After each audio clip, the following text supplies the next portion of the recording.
Anthony Gavin is currently serving as the president of the Iceland Conference. Gavin, welcome back. Thank you.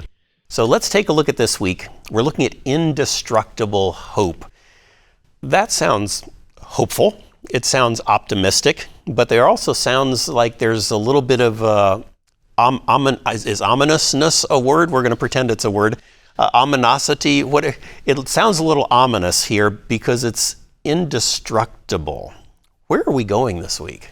Well, we're going to talk about hope, and I think if we give the conclusion before we begin, hope is indestructible because God is with us. And we're really focusing here that I can be hopeful, you can be hopeful, our friends at home can be hopeful because God is present. But that's what we struggle with, remembering that he is present, because oftentimes when we're going through this stuff, it's difficult. God appears to have disappeared.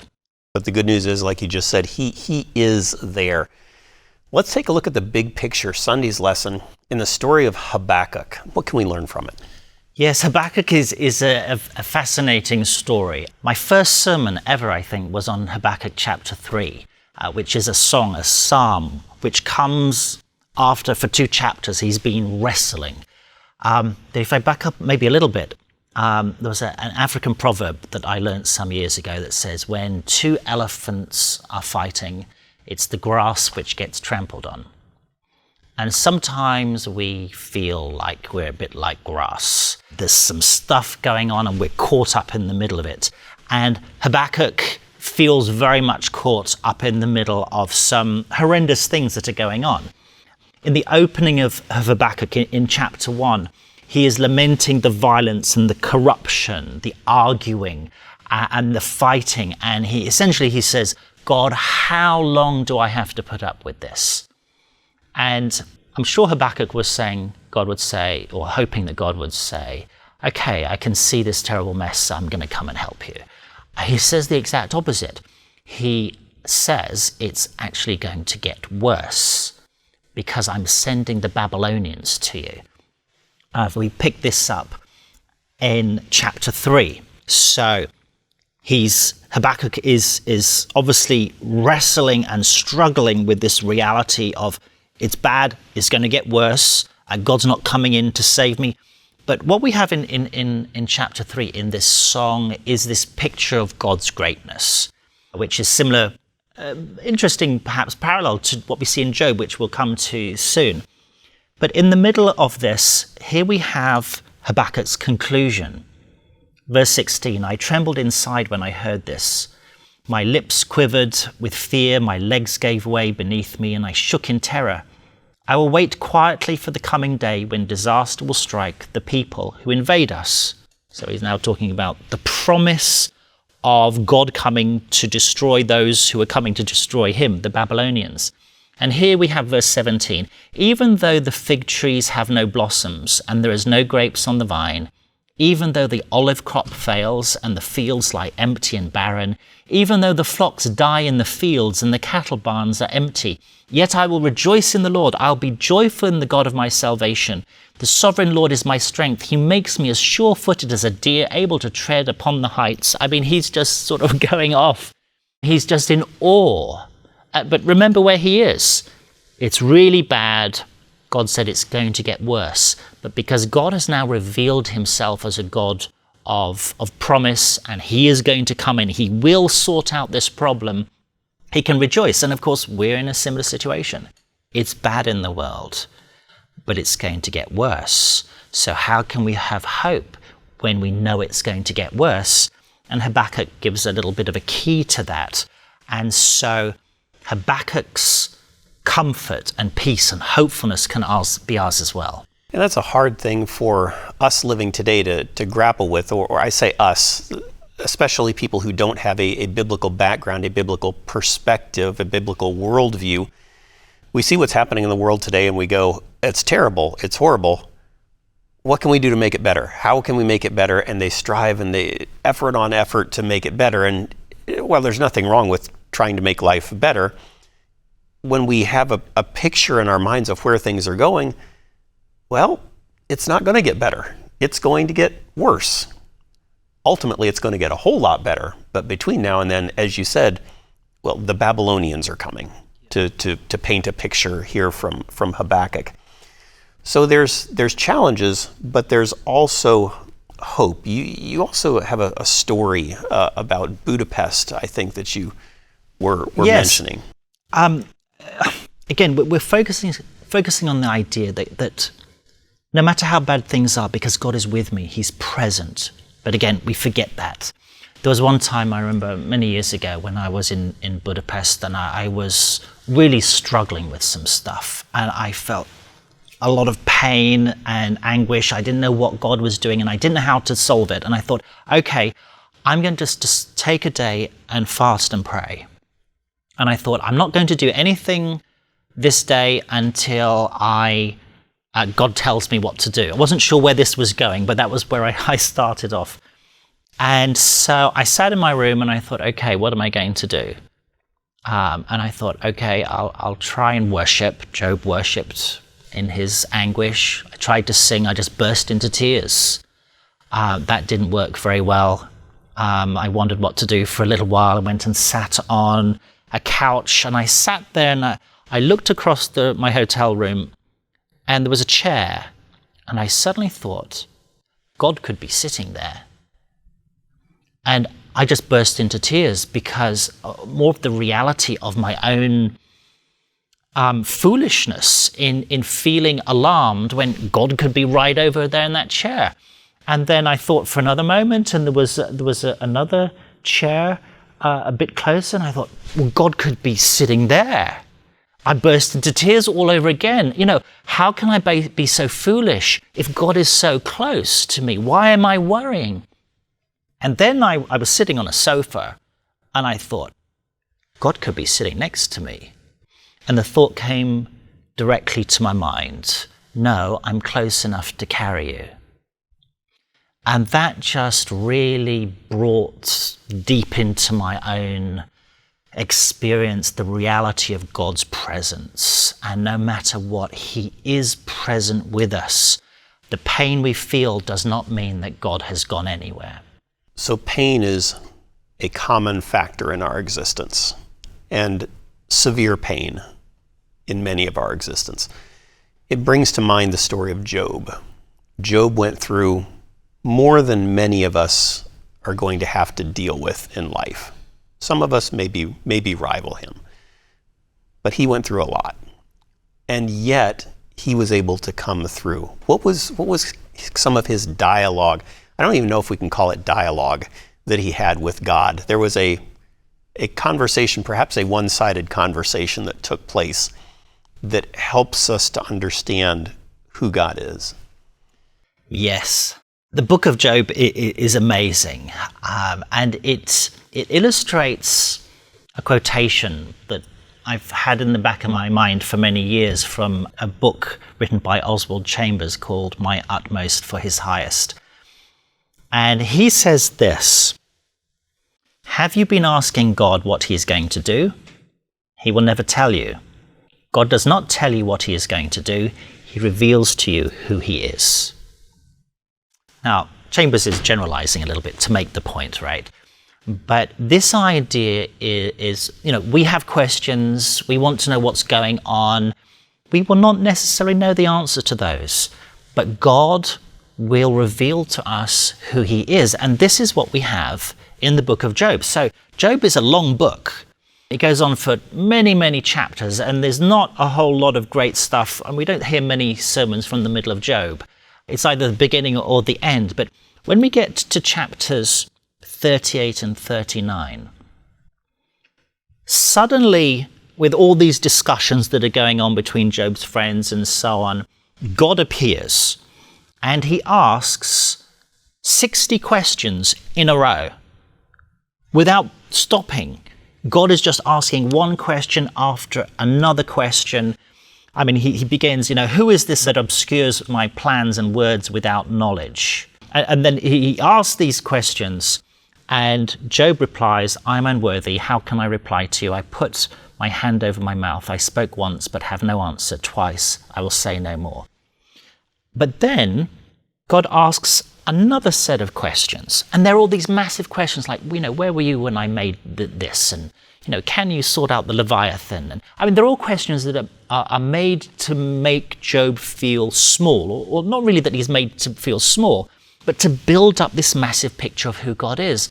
And so we get to the end of Job, and Job never gets, as far as we can see, an answer to the question. We don't understand. He doesn't understand the supernatural dynamics that are going on, what Satan is doing. He doesn't understand why his children have died and all of his possessions have gone away. But we leave the book of Job with this huge picture of God in Job's mind. And that picture of God is enough for Job. That's what gives him peace. So he goes through a lot, things that he doesn't understand. And yet he's still able to come out of there at peace with the situation. It sounds as if somewhere along the line he learned how to trust God. He learned how to accept that what God allowed was best for him. Until we meet Job in heaven, we won't understand all the dynamics of what was going on. And he probably had some questions and some issues. But we've been talking about the picture of God being enough. Another picture, Isaiah 41:13, just a text that has always encouraged me. He says, "For I am the Lord your God, who takes hold of your right hand and says to you, 'Do not fear, I will help you.'" That is a verse we're going to unpack here in just a moment, because there's a lot in there. And we're taking a look at the book of Isaiah, chapter 41 and verse 13. We read that a moment ago, but let's get some context to help us understand that a little bit better. Well, of course, the book of Isaiah is written to essentially a people who have gone through exile and are suffering. But in the middle of God's declarations of judgment, you have these promises that he gives them.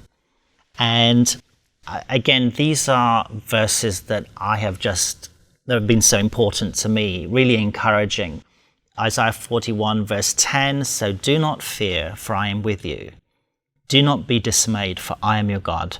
I will strengthen you and help you. I will uphold you with my righteous right hand." And remember that God's speaking to rebellious people. Yet even he is willing to embrace them and pull them back to himself and give such affirmation of his love for them. And then a couple verses later, verse 13, he says, "For I am the Lord your God, who takes hold of your right hand and says to you, 'Do not fear, I will help you.'" And often I've thought about God holding my hand. Imagine this. This is what God says. "I will hold your hand. When you're going through the difficult stuff, when you have been rebellious and you come back to me, I will reconcile. We will hold hands and walk through life together." Someone, when I was at college, said, "When God seems far away, who's moved?" And I think that's our problem. We're going through this stuff. We've done our little rebellious thing or whatever. And God is far away, and God is he's just eager to grab us back and hold our hands and walk with us. So it's up to us whether or not we want to accept that invitation, whether we want to take his hand in kind. And he leaves that up to us. We talked about that a few weeks ago, about the opportunity that we have to use our will, to exercise our will in grabbing a hold of him. So he's not leaving us. He's not abandoning us. He knows what we're going through, and he wants to guide us through that. He wants to lead us through it. He wants to wrap his arm around us and take us through these challenging times. It sounds like he's got plans for us, hopefully good plans. Well, that's the thing. When God is present, it's not just his power, but it's also his plans. And this became really clear to me one time. I had gone through a long process, a very painful process that had been going on for a couple of years. And I had been feeling really broken. God had come in and done something quite miraculous in my life. And then it was a Friday evening. I remember it very, very clearly. I was walking to my senior pastor's house. I was working as an intern at the time. And I'm walking in the darkness. And, as I said, for some years, I've been going through this terrible process where I felt that I had been abandoned, I had messed up, some things had gone terribly wrong. And where was God in it? And what was my role? I was walking in the darkness. It was a railway track. It used to be a railway. Now you could walk on it. Pitch black. And as I'm walking along, I suddenly heard a voice say, "Be still and know that I am God." And I was absolutely shocked. I just stood there rooted to the spot and looked up. And it's funny, instinctively I just said, "Well, God, what do you want me to know?" I just knew it was God. And he says, "I have plans for you to prosper." And I remember it because I knew it was a Bible text, but I didn't know where it was. And it actually took me some time to actually find it. But I remember walking, finally getting to my senior pastor's house, and his wife opened the door and she said, "What's happened to you?" Because my face was just beaming. I was just so overjoyed at this idea that God was present enough I could hear him speak, and he was giving me this assurance of plans for my life. It hadn't been messed up to the point of being unredeemable.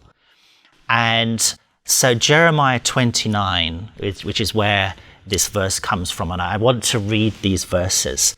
And again, we're talking in the context of exile and rebellion from God, and Israel have not been doing what they're supposed to be doing, which is probably the norm for Israel and for us. "For I know the plans I have for you, says the Lord. They're plans for good and not for disaster, to give you hope and a future. In those days when you pray, I will listen. If you look for me wholeheartedly, you will find me." That's amazing. No matter how off the track I may go, God is willing to get me on board again. And his plans are not necessarily plan B plans. They're his plans, they're for our good. And because of his presence and his plans with us, we can be hopeful. It reminds me of the story of the young man who wandered away from home, spent his days in riotous living, and eventually came back. His father didn't shoo him away or kick him to the curb. He ran out to him, embraced him, and brought him in and celebrated. And so God wants to do that with us as well. We go through some challenges. We go through some trials and tribulations, many of them that we bring on ourselves. And yet God is there to wrap his arm around us and to bring us in. He has plans for us. He has hope for us. He has encouragement for us. And it kind of leads us into Thursday's lesson about how God leads us sometimes in ways that we may or may not necessarily appreciate. Sometimes we do, sometimes we don't. But Hebrews chapter 12 gives us some interesting insights. Yes, this again is one of my favorite chapters, and it really taught me a unique or a new perspective for me when I first read this. It gave me a handle on what God is doing and why God might be doing some stuff. And again, I think it fits very much into this context of hope, because when we undergo some of the trials, maybe because God is trying to refine us, we begin to lose hope because we feel, I shouldn't have done this, I'm a lost cause. But no, God can redeem all of these things. And if we kind of go bit by bit through this passage, Hebrews 12, starting at verse 5. "And have you forgotten the encouraging words God spoke to you as his children? He said, 'My child, don't make light of the Lord's discipline, and don't give up when he corrects you.'" Because we feel often like giving up. It's difficult, it's tough. But he wants us to remember that it's him at work. And in one sense, it doesn't matter where the pain comes from. When I yield to God in it, God can redeem that pain. So, verse 6, "For the Lord disciplines those he loves, and he punishes everyone he accepts as his child. As you endure this divine discipline, remember that God is treating you as his own children. Who ever heard of a child who is never disciplined by its father? If God doesn't discipline you as he does all of his children, it means you are illegitimate and are not really his children at all. Since we respected our earthly fathers who disciplined us, shouldn't we submit even more to the discipline of the Father of our spirits and live forever? So, in this chunk here, he's paralleling his behavior with our earthly parents. We would never think that our earthly parents are being mean when they are disciplining us. Actually, my mother would tell the story that one time I said to my mother that I didn't think she disciplined me enough. I'm not sure what I was thinking at that time. But the fact is that our parents discipline us and we appreciate. We can see there's an objective here. And God is doing exactly the same thing. He's saying that he is working as a father who loves us very much. And verse 10, we get to some of the meaty bit here. For our earthly fathers disciplined us for a few years, doing the best they knew how. But God's discipline is always good for us so that we might share in his holiness. Okay, so now we've got going back to purpose. What is some of the purpose of this painful discipline? That we can share in his holiness. Well, what does it mean sharing in his holiness? It goes back to Romans 8:29, that we are being conformed to the image of his Son. To be holy is to be like God, to be like Jesus. So this is where all of these things, God is trying to shift things to get us to that point. Now here's the clincher as far as I'm concerned. Verse 11, no discipline is enjoyable while it is happening. It's painful. Okay, well, thank you for telling me this. Yeah. And it's very clear. It's not going to be easy. It will be painful. But then he continues, but afterwards, there will be a peaceful harvest of right living or righteousness, depending on a translation, for those who are trained in this way. So here we have this really interesting dynamic. Painful discipline now. In the future, not necessarily right now, because I'm still getting to grips with some stuff. In the future, it will lead to righteousness and holiness. So I have to be able to have that perspective of, maybe we call it the gritting your teeth perspective.